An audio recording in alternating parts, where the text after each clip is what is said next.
for what was Gordon Hayward decision day, waiting to see the meter running. And yep, here we are. People are joining the stream. So let's just get into People are freaking out. Let's Relax, just get into everybody. Let's get into everything. First, we'll tell you about Manscaped. Got to get that stuff. 20% off, free shipping, code Garden. Garden20 at manscaped.com. That's our sponsor for this show, all Garden reports this week, brought to you by Manscaped. But the big news is, and now we know it. Gordon gone. He's gone. Gordo Gonzo. There it is. Opts out of the final year of his deal, becomes a free agent. And now there's a massive freak out on Twitter, but first we're going to get into it. I'm surprised you're saying that, John. What? That he's gone. I mean, you've been big on that Knicks or smoke. I'm going to lay it out for everybody right now. I'm not saying that. Gordon Hayward opts out, okay? Everybody assumes that means Gordon Hayward's going to leave and he's going to go sign elsewhere. It's not necessarily the case. Realistically, there are still several options on the table, which includes an extension with the Celtics, which was always in play, and possibly is something that they're talking about, and also a sign and trade to a preferred destination. What this does is this opens up the possibility that tomorrow when free agency begins, Gordon Hayward can leave and go sign somewhere else. It's something he couldn't do prior to today. So the only thing that's changed is he could sign somewhere else tomorrow.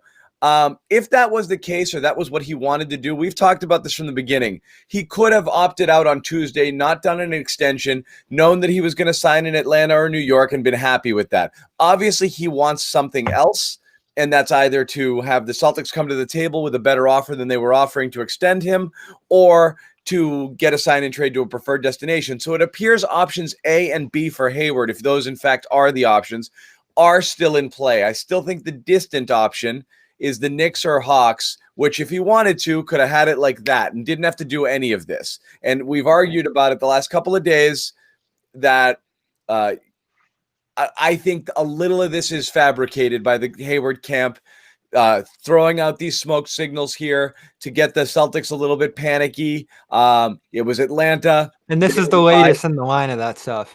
We didn't bite on Atlanta yesterday, and then the New York thing comes out today. I believe that those are planted stories. Not only is New York interested, they've been interested all week, according to the report. Clearing cap space. So, yeah, exactly. Jimmy, start with you, and let's get our initial reactions here.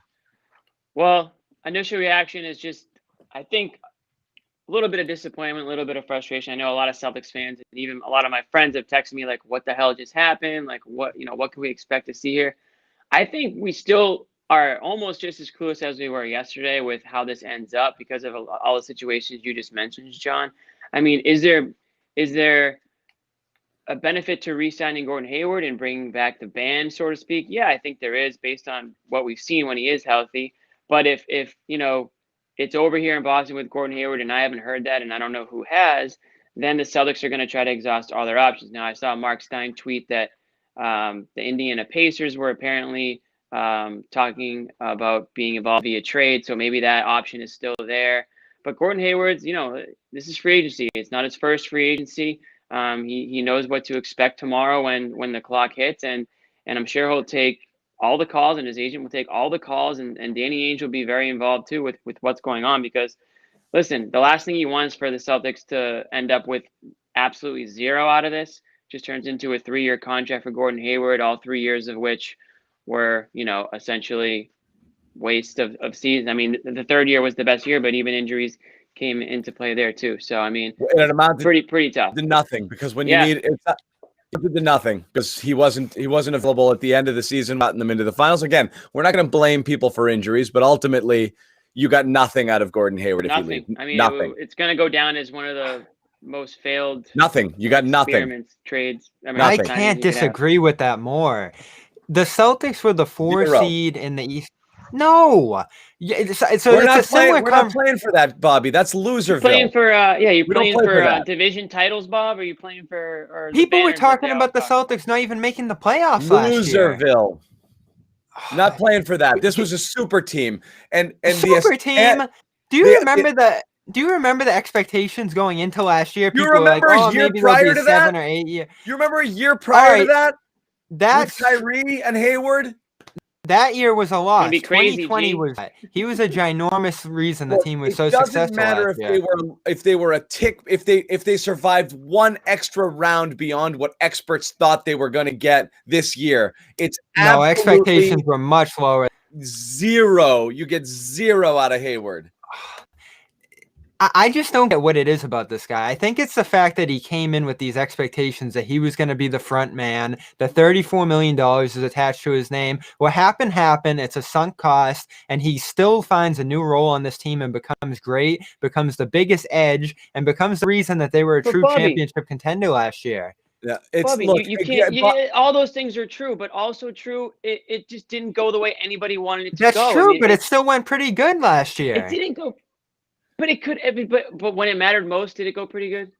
He got hurt. Players get hurt. I know. None of it matters. It doesn't matter. It's not. We're not blaming Gordon. See, Bobby, we're having two different conversations. All the crap that Gordon got for not living up to expectations in the $30 million and not being a superstar or taking a long time to come off that injury.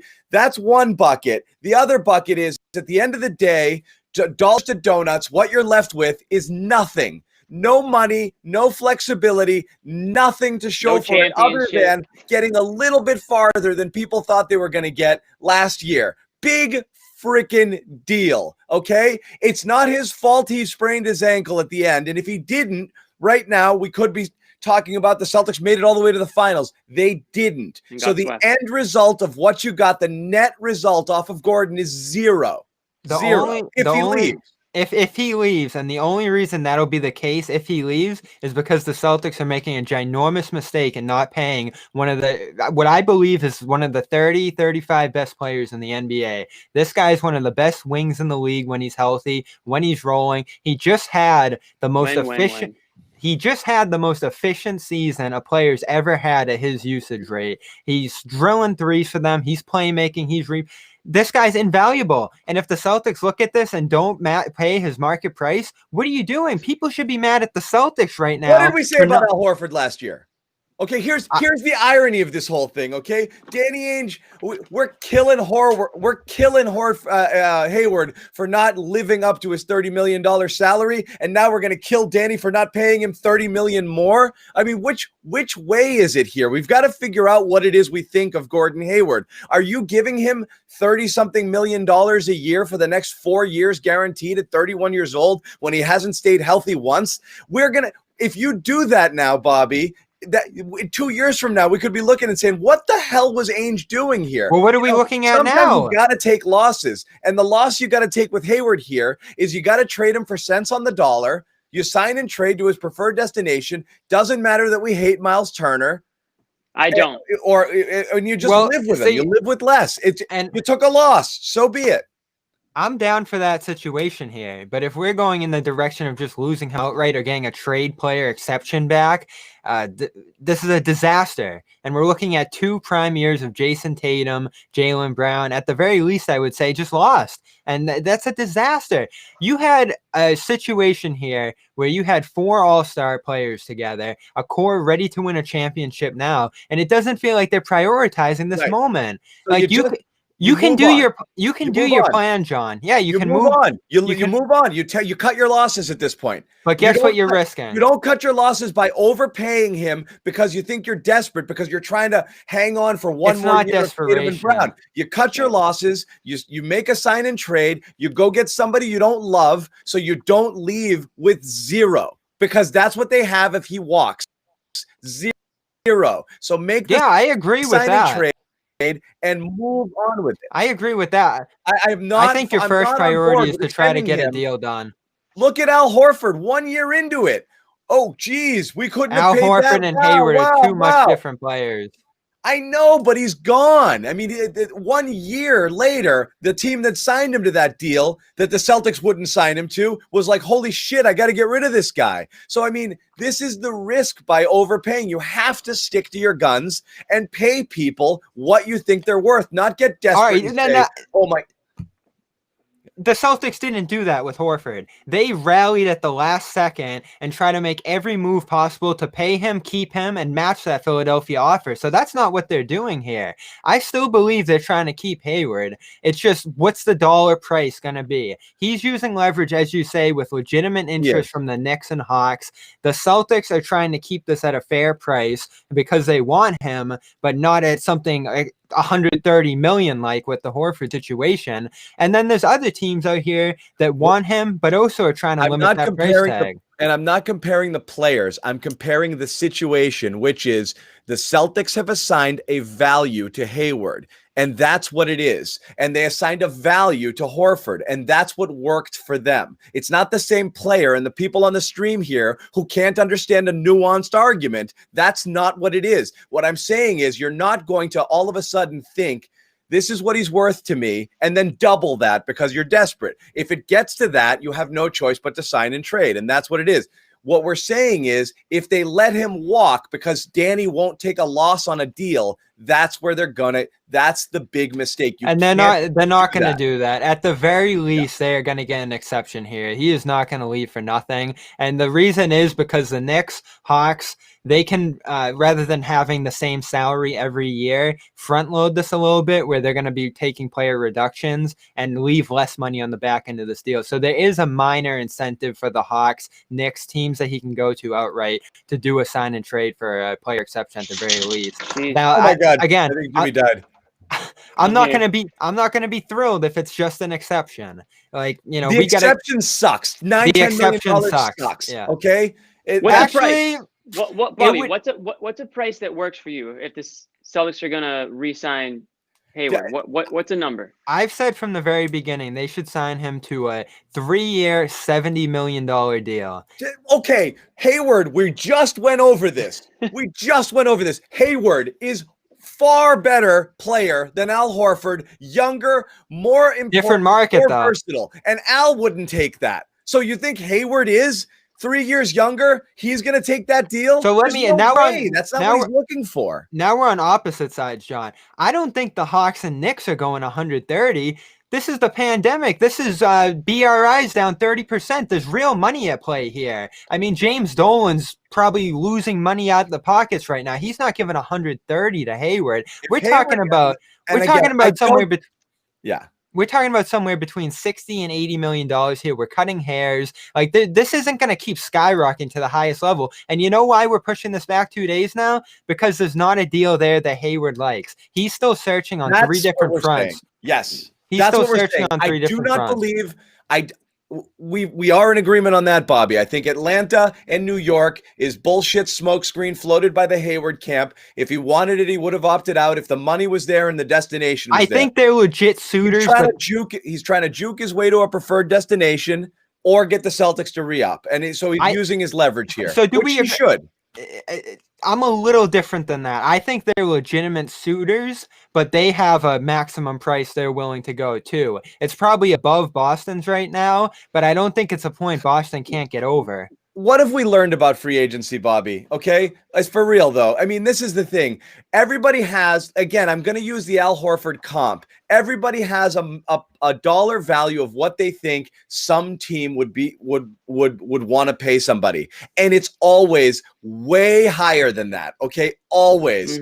Way higher. We're always wrong. The market is set by one team, and you have one desperate franchise like Atlanta, for example, that isn't able to lure big name, big ticket free agents there very often. They get one shot at it. They overpay because at least you have the asset. You know, you got to do something with that money. So you use it. So it takes one team. I wouldn't be stunned if they did drop that. I just don't think Hayward really wants to go there. I think he's floating the interest because he wants to be, because again, logically, he would have just opted out and gone his preferred choice to go to Atlanta or to New York. Right. That was he would have. No, it's not. What about the luxury tax? The luxury going to re-sign Hayward. I mean, you're talking 60 million or whatnot. I mean, it's going to be way more for Boston if they're the ones locking him up. And they're saying it here. This is interesting too. New York, Fred VanVleet, is somebody that they're talking about. You've heard Atlanta, a bunch of different people. There is a situation where Gordon is left out in the wilderness when those teams sign other people without a deal. So you don't really know. I mean, it could be a risk for him too. It is interesting.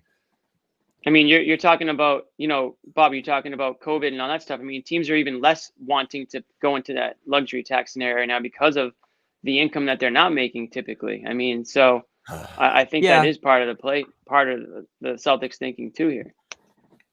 So see, there's no deal that they can get to that keeps them below the tax. You either keep Hayward with the tax or lose him and not pay it. I don't think that's going to be the holding up point between wanting to keep him and getting rid of him here. Now, I do think the bigger concern here that we've talked about multiple times on this show is splitting him up into medium-sized salaries, which still makes Indiana that desirable destination for him. Yeah. What we have to point out, too, and in fairness to Gordon, because we're not talking about it enough right now, there's a lot of vitriol here on the chat and on Twitter, and I get it, because the feeling is we've been spurned again. Kyrie did it, Al did it, now the vibe is Hayward did it. What we don't know is Hayward's number one intention right now very well could be an opt-out re-sign with the Celtics, and that's always been the plan, and it's by far his number one priority. They just don't have it figured out yet. That could be it. They could be doing the Belichick thing, letting him test his market a little bit, see what's out there, and say, okay, we'll get you close to that. I mean, it's a player option. Possible that the whole thing is really him actually. That right now they're basically laughing at people like us screaming about him leaving when this is an intense negotiation. Yeah, and his plan very well could be let's make this work, and he might want this more than anything else, and wants to stay. I'm not going to call it a bad guy, but the person who might be pushing harder might be Danny here. And so we have to, you got to entertain that possibility as well. It is, but if he dominated for 3 years in Boston in another world, let's say, he probably opts out in the same way he did now, just looking for a better deal. Are fans going to have the same reaction? I think there's a lot of animosity because of the way those 3 years have gone, and this is just kind of piling it on. Yeah. But players put player options into their contracts all the time, and they use them very often for this exact reason. Look what goes around now. Now that he has the chance to leave outright and leave them stranded, everybody's freaking out. When 2 weeks ago it was dump him for nothing, get rid of him, he's useless. The pile-on with him has been ridiculous over these last 3 years. And what does it tell you that now that he has the chance to leave, people are concerned? This guy was a real valuable piece for this team for many years, and they're gonna only realize that when he's gone. Give me a break. I wouldn't go that far. He could have been, Bobby, but it's Celtics not. Fans aren't that. Hayward's stupid. tenure is going to be remembered for a grisly injury, a year plus of not even being close to right, and then not being ready in the playoffs. That's order, it. 1, 2, 3. That's it. Nothing else. No one's going to remember. No one's going to remember the beginning of this year when he was playing close to an all-star level. That's not part of the resume. That's all it is. Because you just get to pick and choose. That's true. You brought him here not to play well in freaking November and December 1 year. You brought him here to take you to another level. It didn't happen. This is the reality. That's his legacy here. Grizzly injury, couldn't stay healthy, wasn't there when he needed him, never got him over the top, left. We can add that. That's the only other thing that gets to this resume. Unless he re-signs, and then we see what we go. And for God's sake, maybe plays one freaking healthy year so we can actually see how good he is at basketball and how valuable he could be to this team. Because we've only seen it ever for 2 months at a time. Every time the going got rough, though, it was wait till Hayward comes back. You're down 3-1 in that Miami series. Oh, Hayward's coming back. There's the hope. He wins them a game there, and he struggles the rest of the way, coming back 2 weeks early from that injury. But guess what? Everybody was saying he was going to leave the bubble and go be at the birth of his child. Everyone was freaking out, waiting for that, and he didn't. He took a stand. He got in there and played 2 weeks later. And what, though? And what?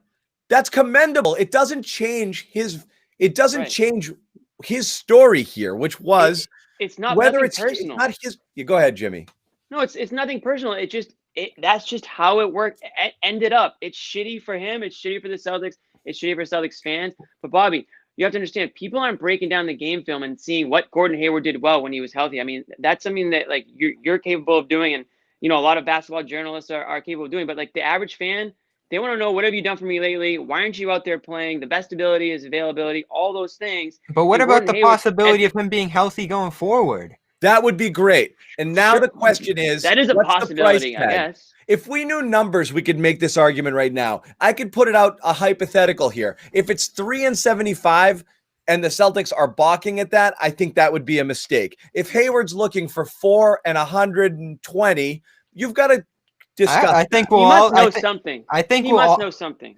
I think we thought the same thing. We thought, so that's where we are. That was basically, again, to use Horford as an example, that was roughly the difference. We're talking 3-60 for Al, and he gets this monster deal, and you're like, wow, those weren't the numbers we're talking about. We don't know what Hayward wants there, but if he's going to decline 1-34, that's got to mean he thinks he's getting close to 25 to 30 per year for a multi-year deal. Let me explain that one too, because this is people are freaking out over the 34. The 34 could have been 22 this year, very likely. The amount of real money that players are going to lose this year is absurd. And this is another thing people have to consider. Players could lose 40% of their contracts this year with the escrow holdings. So you have to get a multi-year deal if you're Gordon Hayward. You have to get money in 2022 and 2023 when that money's actually going to be more guaranteed. It would have been insane for him to opt into 1 year given his injury history and the amount of money that he was going to lose this year. So there was never a chance he was going to opt into this,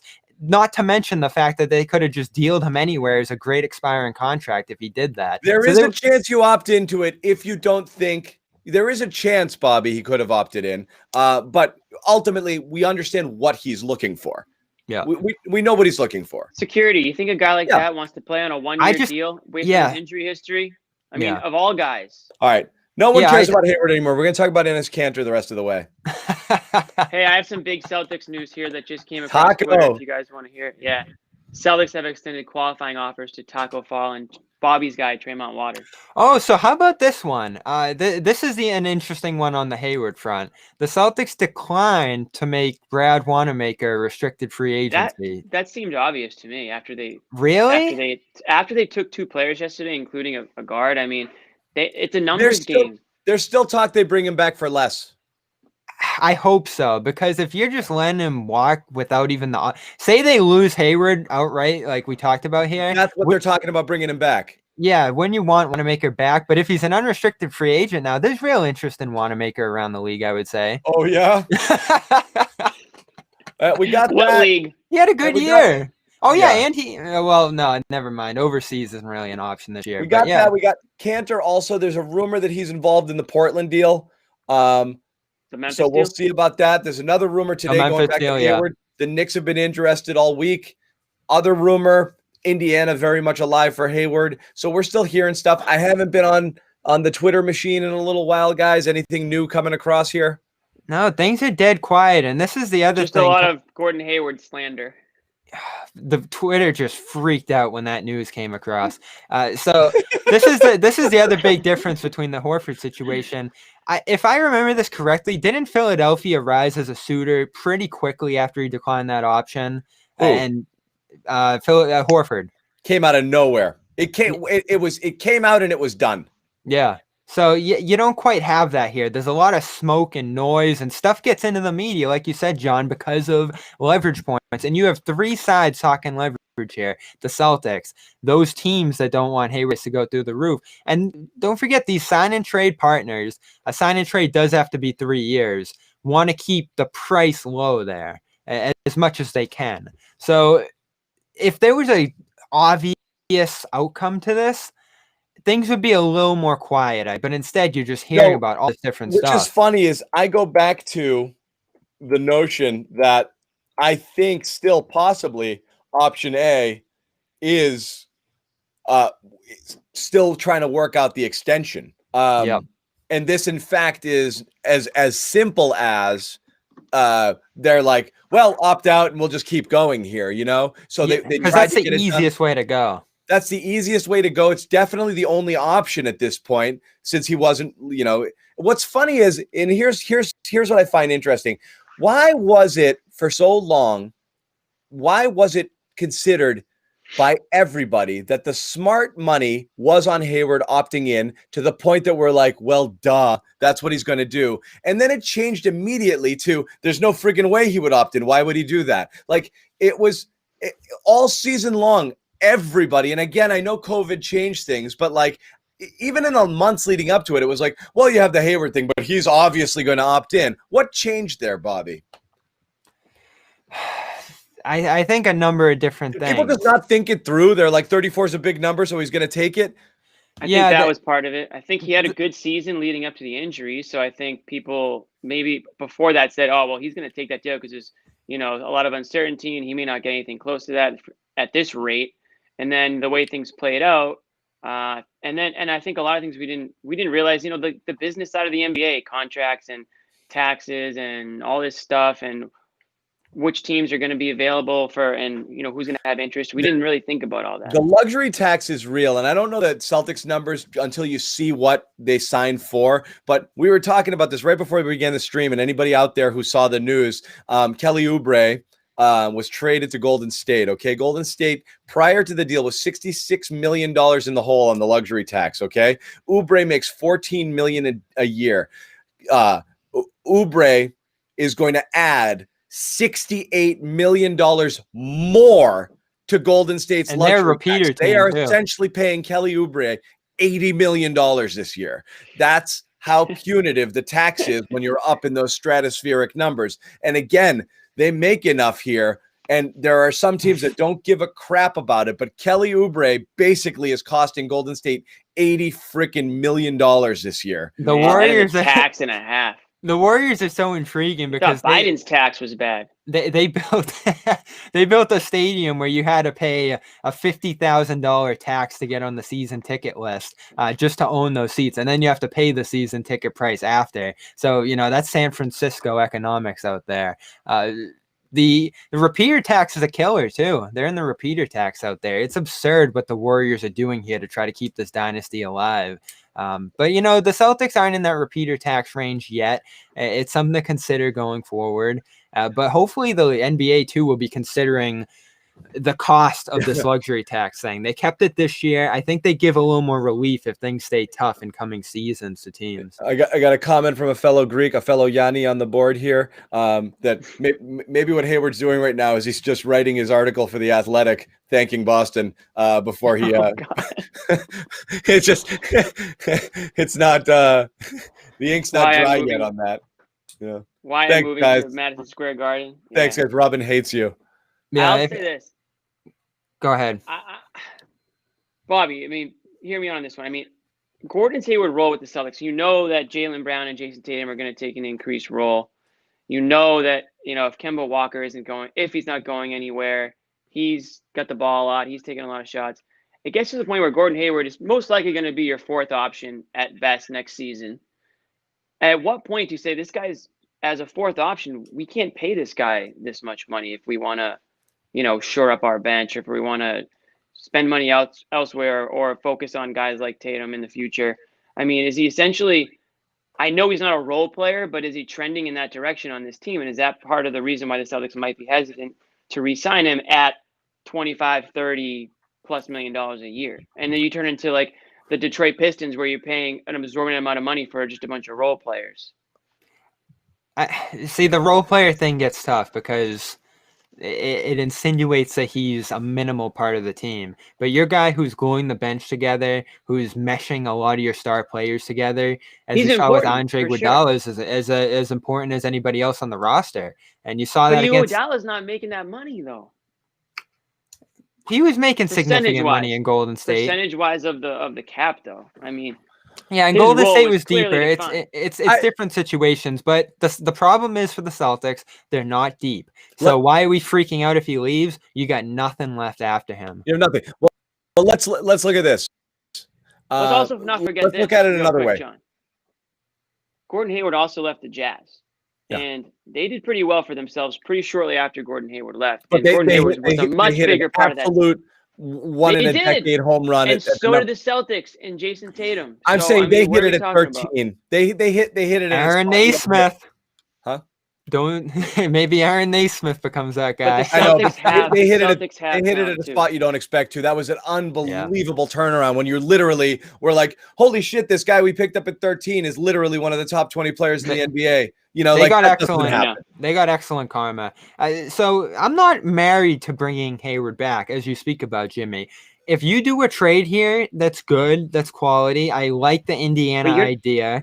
You can have some depth on this roster. You can have some flexibility going forward, and I still think you can be pretty good next year. So I'm not going to freak out if he's not on the team next year because they do a sign and trade here. You just have to position yourselves to be in a good spot to win next year because this team's in that place, and you can't take championship contention years for granted because you think something's going to be in place in 2024. What did we say with the 2019 team? This team's built to go to 2025. Next year they were gone. Like, you just don't know. Again, if you sign Tatum to a max deal, and I keep saying the same thing over and over again, you're looking at 2023 as the time when you need to be well positioned because it's going to be the last year of Jalen's current deal and the clock starts ticking on Tatum. And that's where you need to be ready to have it all. I do not believe 1 year. You're not selling out the future and tying yourself up with things that you don't want beyond that portion of time. Okay. That I really think that. I think that that's one of the issues there too. And you could be stuck between 3 and 4 year deals. I don't believe they're looking at it as a window closing when your two best players are 22 and 23. We know that theoretically your window's 8 years long as you can keep them here and build around them. You don't have to do it tomorrow. Yep. What do you got, Bob? So this is Mark Murphy. Hayward's opt-out is being viewed as a formality. League source says it's still possible he returns to Celtics in restructured deal unless, a la Al Horford, he receives a home run offer from Atlanta or New York. And quote, Gordon doesn't even know right now. So Bob, what was the last part? Gordon doesn't even know right now. This whole thing makes sense because what you said, Bobby, is that NBA is extremely strict on the tampering front leading up till tomorrow. So it prevented Hayward from really being able to dive in, or his side from really being able to dive in, allegedly, on what's out there, what's available. You heard the first real stink ever on tampering last year in the NBA because Kemba committed to the Celtics about 3 days before that period opened up. And there was just so much of that last summer. Horford clearly knew what was going on. Yeah, Horford was set up. So the league was being looked at like a joke, and they got pissed. Kyrie had that shit set up Kyrie in February. Knew the All-Star. The league. All-Star weekend, John. That was the biggest one. They friggin' in February they figured it out. We didn't hit on this last night hard enough because the league, Brian Windhorst said, legitimately hammered the Bucks and Kings. Yeah, for the Bogdanovich. They said they weren't going to be able to do that period if they didn't back off it, so they backed off. And I think around the NBA, that completely chilled sign and trade talks. So that's going to make Friday more hectic for the Celtics and those teams. Almost an artificial deadline in that regard because of that, which is to say you have to wait for that free agency window to open. And again, we talked about it. I mentioned it earlier. This could be very much a thing where they say, all right, man, we can talk, but if you want to check it out, and again, this is how Belichick does it for the Patriots. They take their free agents down to the wire. They let them go talk. They say, what did you find? Come back to me. All right, I can get close. I can't get close. Mazel tov. See you later. And then that's it. And this is the situation they're in right now. The problem here is it's the either or shit show scenario, which is to say, if Atlanta or New York is willing to pay you something that you're not going to get in a sign and trade, now you're opening the possibility for Hayward to just go do that. And that's it. So now if he truly doesn't know, this is dangerous, the Mark Murphy thing. If my belief was he had some idea. Okay. Mm-hmm. If he truly doesn't know his value and there's really tampering or discussion right now, and then tomorrow the phone rings and they're like 4 and 130. That's it. Ball game. 0. And in worst case scenario. So it's almost worse in that regard. You would hope that I was hoping that he didn't want to go to New York or Atlanta. He knew what he could get there, but that wasn't his preferred destination. So he's saying, work it out here or send me somewhere I want to go. If it's not that, this is really perilous. They're really on an all or nothing line here. I mean, So might... I find that interesting because of the fact that there's so few teams with cap space this summer. Don't those teams like Atlanta, New York have priorities here? The Knicks could strike out on Van Vliet, but where else is Van Vliet going? You know, so like if the home run offer is in place for Hayward, it should reasonably be out there right now. It's not like Kevin Durant's on the market. Atlanta swings and misses on him and Hayward's their backup option. Hayward's the best free agent out there with Van Vliet. So these teams should know more or less now whether they're going to go after Hayward or someone else out there. So again, I think you have a strong point, John, in that those teams are negotiation points. I think it's real, the interest there, but I think there's a limit to what those teams are even willing to pay. So we go back to re-signing with the Celtics or moving toward a sign and trade. And those are definitely Hayward's preferred options. If he wanted to leave, we'd be hearing about it right now. But that's what we thought. But now, if he's saying that if you guys are saying the tampering is such a big deal, you know, and we don't know that, like we could have a problem there, right? Yeah, for sure. But the other side of that is that teams move pretty quick on the first day of free agency. You know, if Van Vliet goes to New York and then all of a sudden Gallinari, like you think might get 24 or something from the Hawks, all of a sudden Hayward's out of destinations. That's, again, interesting. And then you know what happens? He signs with this. He already knows what the Celtics are going to offer. But then he's lost his leverage. Yeah, I mean, that's what happened to Smart, right? And that's why the Celtics are holding out here. Yep. Everything's at a standstill. Smart turned it down. Smart turned it down. Wasn't really there. No restricted sheets. He lost $20 million and he got down to 12. And you know what was key there? They could have hammered Smart even more, but they gave him a fair deal. And they could still do the same with Hayward here, and they should. Yeah. And they could have hammered Smart. Yep. Yeah. All right. Well, that's where we're at, guys. We're still, I mean, we don't have a ton more to say other than it's going to get interesting. What time, Bobby, tomorrow free agency begins? Oh, geez. I don't even know. I've been so locked in on Hayward. Is it tonight? Does it start at midnight? Tomorrow. No, it's tomorrow night. It's tomorrow night, I think. Going into Saturday. It's all kind of happening here. I think, again, maybe it's a different time and it doesn't go fast and furious, but typically in free agency, top guys are gone within the first day. And so we're going to know a ton soon after that opens. 6 p.m. tomorrow, so about 24 hours from now. 5. Okay. Oh, so we'll be live again tomorrow night. I can do it. Question.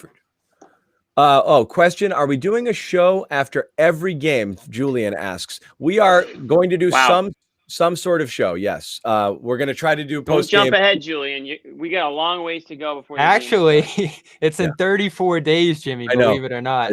But we may have some revolving guests, Julian, and others out there, but we are absolutely going to be doing post game shows.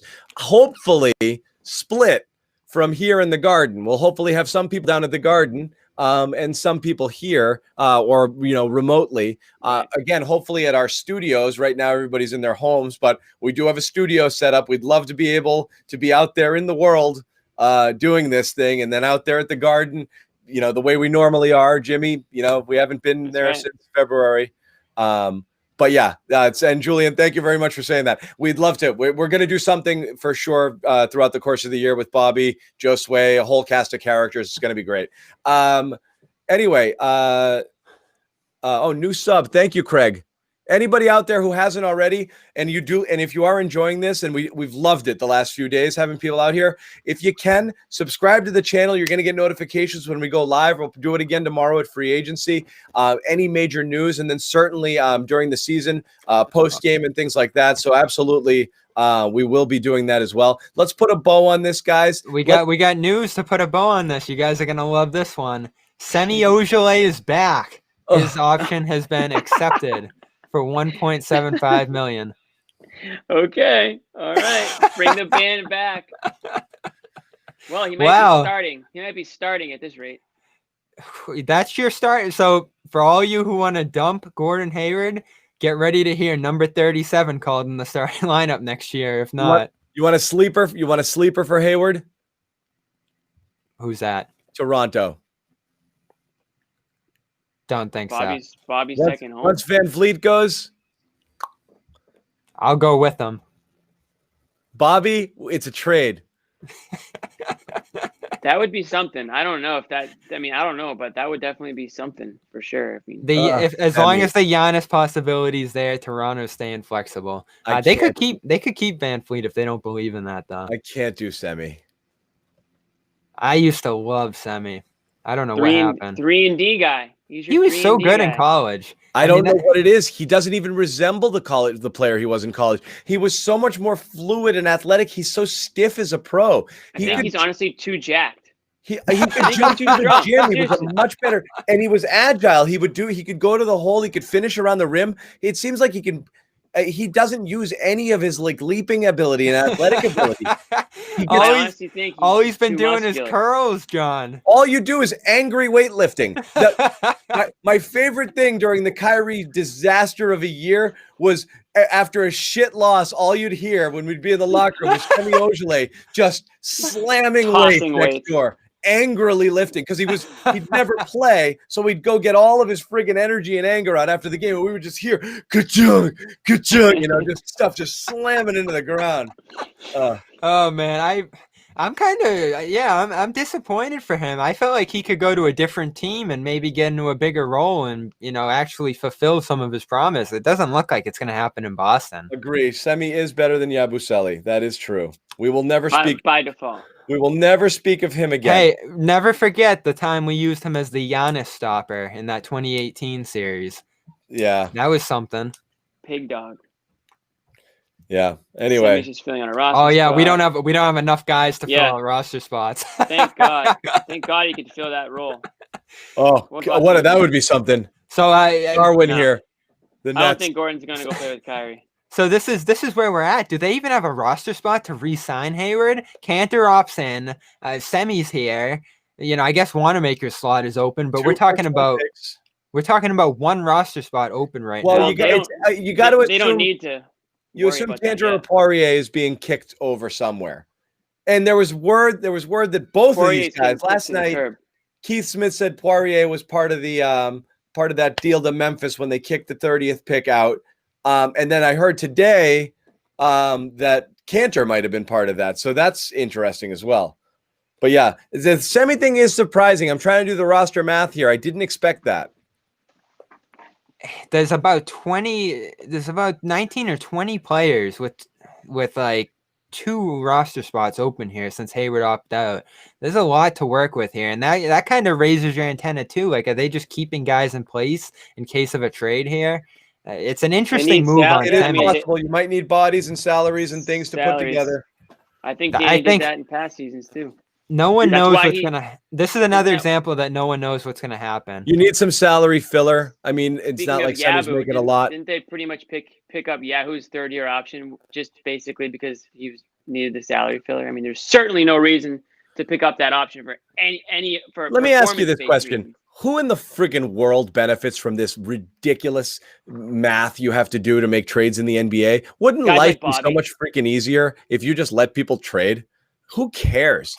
This salary matching stuff is freaking nonsense. Some of us love it. Oh, you're such nerds. Back to the days of like that's what. There's a name for you. There's a name for you guys. No, you're right. There's a good point. It makes the sport so hard to understand. Jesus. Like, no, do you know the amount of stuff you had to know to analyze the Hayward stuff today? Like, it was just absurd, and that hurts the league. You're right. Like, no one wants to open a rule book to try to understand their sport. Yeah, it's tough. I was told there would be no math.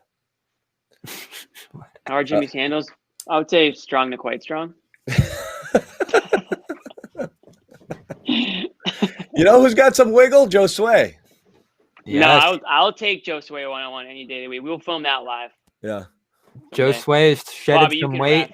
He's looking good for this season. Joe Sway's good. Joe Sway's got a little bit of wiggle. We've played at the Garden. We've played around at the Garden post Garden reports in our dress shoes before with Joe Sway. I can't wait for that one. he's- I'm gonna need your help with dunking, John. I've been trying to get there. I'm like an inch away. I know you used to do it back in the day. But I'm like I inch have off. no help. There used to be a younger version of me that could get up over the rim. That guy doesn't exist. Maybe I you could I boost admire me Bring it. it up. back. Calf raises, Bobby. Just squats. You got to lift more. Squats. Got to do squats. Power, explosion, thrust, Good squats. Good thing the gyms are closing soon. You just do lunges. That's the key. You need that little extra juice, a little bit more lifting with the legs. You'll get there. All right, guys, we're gonna wrap it up. Gordon Hayward, just so everybody knows, Free agent. is, opting out. We don't know what that means yet. Discussion that he could be just trying to work it out with the Celtics.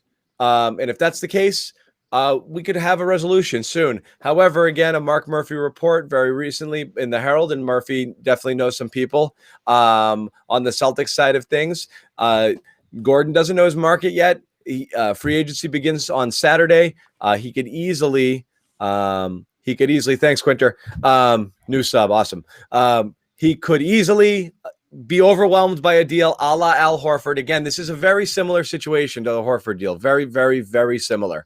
We have a value. Celtics have a value they think they've placed on Hayward, and they're trying to work it out. And if they can't, and there's a number out there and somebody throws it at them, that could be that. So we'll see. Indiana's in play. Indiana's still in play too, apparently. Indiana's in play. Sign and trades are in play. But right now, again, developing opinion, Bobby, tell me if you're there too. When we began this, we thought they're working out a sign and trade. Now I've kind of started to lean towards they're working out an extension or he friggin' goes. And that's bad if that happens. I don't know which way you guys are leaning on that now. How you feeling, Jimmy? I'll be honest, man.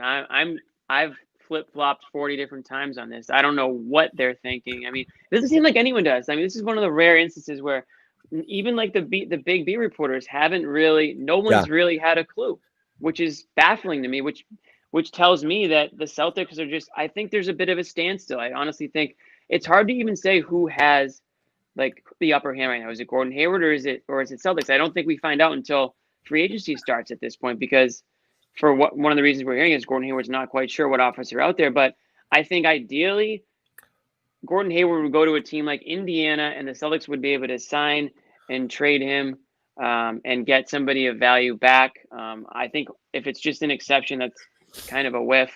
Mark, if we acknowledge you, you're going to stop posting that. Hayward is great. There we go. Most of these commenters are in line with me. I'll be happy with a sign or extension. I don't want to overpay reasonable for deal. Hayward, but I'd rather overpay. If my options are overpay for Hayward, Jesus, my options are overpay for Hayward or get nothing. I have to ask what the overpay is because I don't want to be saddled. I don't want to be saddled with the contract, but I would lead towards the overpay. I think. It's funny. I really would. It's really funny. We don't know at all what's happening. And we are I'm glad we got it all off our chest and yelled a little bit at the beginning. I feel we needed that. That was a little bit of therapy. Everybody's fired up because you don't want that feeling last year was really shitty. That feeling, yeah, it was. That feeling when not the worst thing in the world is getting dumped by a girlfriend you freaking hated anyway, and you're like, oh, you got to dump me. I wasted 4 years with you. So that when Irving left and he gamed it and we fell for it and everybody hated him. That was the freaking worst. And then on top of that, Al's like, peace out. That was just like, holy crap. It felt like the end of any Celtics contention whatsoever. And thankfully Kemba comes out of nowhere. Ruined. And it's not quite the same here, but you'd be in a bad place if Hayward you leaves left. for nothing. It's a massive step back, and it's just like, and it's gonna, and there is no remedy. Before, you always felt like, well, we still got picks. We got the Memphis pick. We got this. We got these guys. We're out of the next thing. And Danny having missed, Danny mucking last year's draft, and again, you're picking where you're picking there. You can't assume you're going to hit a home run, but just coming up completely empty there. And we'll see what happens with this one. There's nothing else coming up the pipeline. And there's not a way to spend or to improve. You've lost you're out of assets. And even if you get that, if you're left in this situation, it's going to feel a little helpless for Celtics fans. Yeah, and even if you get that exception, who are you going to use it on? Is there a big target out there? Do you have the assets to acquire that target? Because teams just don't take exceptions. They need assets too. And the picks aren't there for Boston. The player assets aren't there unless some of these young guys come along. We know that from draft night because of their inability to move up. So they would be, in effect, stuck. So what do you do then? Do you move on from Kemba more aggressively? Do you trade Smart? I think the losses just keep mounting after that. This is again, I hate using the same phrase I've been using the last few days about the take a step back to take a step forward, but you would have to maybe dump Kemba and get younger and then start to look 2 years down the road and not worry so much about now. If you can do that, but you might try to figure something out there as well. And again, but I don't know. So Jimmy asks, where's the leverage right now? It's in Boston just because of the market. Like, we would know if there was something there for Hayward right now. And as Murphy said, he's sitting around, he's waiting. It's a standstill. So hopefully this doesn't go all the way into camp. But like I said, the advantage for the Celtics is that market moves fast. So if the suitors dry up for Hayward, we're gonna know. The leverage is with Hayward simply because I guess all he has to lose is money, and he'll find a home one way or the other. The Celtics have a ton to lose because it's just they have more to lose. I'm not saying all you have to lose is money. It's millions of dollars. You make these gambles all the time when you enter free agency. You think you have a market. It's there. It's not there. Certainly it's real, but a guy who's made as much money as he's made, he's gambling on a few million here or there with always the possibility that he could, sign 2 years and try to sign. I mean, he has some options, but no matter what, if he misses, he's not going to miss by a ton. The Celtics cannot have him walk. So what we don't know, got the leverage. What we don't know is the concern about the role. He has the leverage. Team. Yeah, Jimmy, as you said, as your opinion develops. Sorry to cut you off, Bobby. You may start coming back towards overpay. Yeah, I mean, maybe because the other option's sitting there with what in your hand. It sucks, I mean, like you'll be starting semi, Jimmy. So not that it matters, but the semi opt-in still gives the Celtics to move on within 3 days, non-guaranteed salary. So not a huge deal there. So another formality. Yep. All right. Free agency time. And we continue to wait. I feel like every deadline that passes, we wait for the next one. All right, guys, that's it. We are going to wrap it. Thank you for joining. This was an awesome audience. We were packed the whole time, more than we had for the draft. Angry audience or what? Huh? I couldn't see or was it an angry audience? A lot of people are mad at Hayward and they say, John, get him out of there. There's some emotional stuff there. A lot of people kind of seeing the same thing, different sides we've taken, make the trade, sign him, overpay him. It's a bit all over the map, but I got to ask you this, John. I think a lot of people would feel good. I feel like consensus out there right now is if there's a move they can make it. Guys, I love getting the Celtics perspective from you. Has any player ever moved the conversation needle like this guy? It's insane. Anytime you put his name out there, 10,000 people want to talk about him. Hayward? Hayward, yeah. I've never seen anything like it. Yeah. Kyrie. Kyrie was a guy, yeah. I don't even want Rondo, Kyrie maybe. pisses me off more than anything. Only because, and Jimmy was down there with me at the Garden a bunch. And the whole first couple of months of the season, that season where everything went bad, I kept looking around to our guys. I'm like, this guy sucks. Like, he's poison. And everyone's like, oh, hot takes.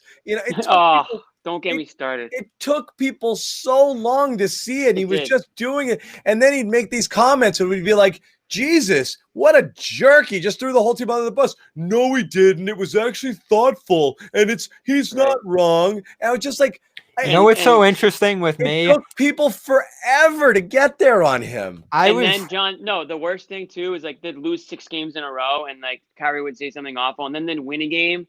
And then everyone would be like, oh yeah, there's problems in the locker room. There's one guy would smile on the bench. Yeah. They'd be like, oh, they look like they're angry. And guess these guys hated each other. They hated each other. It was palpable, Jimmy. We're in the locker room. Nobody talked. Everybody, I've been in. It was the worst locker room. 5,000 locker rooms. covering multiple teams. I've never walking into a locker room after a win, 6 guys staring down, getting changed, walking out without saying a thing to each other. A word. Nothing. They hated each other. I've never seen that. And then finally, Jaylen Brown basically just said, yeah, we hate Kyrie Irving. In different words. But and you know who got all the and guess who got all the vitriol in the national media? Gordon Hayward. He's getting favorited. He's Steven's guy. He's causing the problems here. And I'm just like, what? That happened. Wade was on that bandwagon. Terry Rozier was playing more than Gordon Hayward that year. I will never get over that awful take. And it was Stephen A. Smith pushing that to the max. I was like, come on. Yeah. I think Rozier might have been a sneaky mini guys, problem again, too. thank you everybody for joining in here. Let's tell you one last time about our sponsor, Manscaped. Nice enough to sponsor our segments. We can keep bringing you this content for free, which is what we love to do. 20% off free shipping with the code Garden20 at manscaped.com. A whole bunch of products you can get: the lawnmower, the weed whacker, the crop duster, ball trimmer. Yeah, all of it. Deodorant, foot powder. Hey, what? Yeah. Cologne. Yeah. Cologne, a bag, carry it all. You get boxers, hold your bundle in tight. It's great. 20% off free shipping and free shipping with the code Garden20 at manscaped.com. We love it. Yeah. Can't wait. I mean, wait for my next shipment. Like I said, the 2.0 couldn't hack it on this. Hey, we got 500 plus viewers right now. Any girls who are on this, you got a boyfriend or you got a husband. It's Christmas. Yeah, it's a good Christmas gift. It is. Stocking stuffer. And it might benefit you too. I mean, it's easy and it's great. It might make them self-conscious. But that's okay. Sometimes guys you want to make them self-conscious. Keep the upper hand. I didn't know how poorly dressed and groomed I was until I found the right woman to tell me, like, yeah, you can't do that. You want to upgrade, and you should do this, and then maybe do that, and then I'm like, better. Don't sit on 2.0 for 2 years. You got to upgrade. This is the time to do it. 3.0 is out there. Yeah, you got to upgrade. All right, guys, again, thank you for joining. We'll wrap it up for Jimmy Toscano, Bobby Manning. We will be back. Again, thank you, everybody. A lot of new subscribers out there. I love that. Press subscribe. You'll get notified every single time we go live. We'll be doing this a ton. Jimmy Toscano, Bobby Manning's from Celtics blog and CLNS Media. John Zanis, thanks a lot, guys.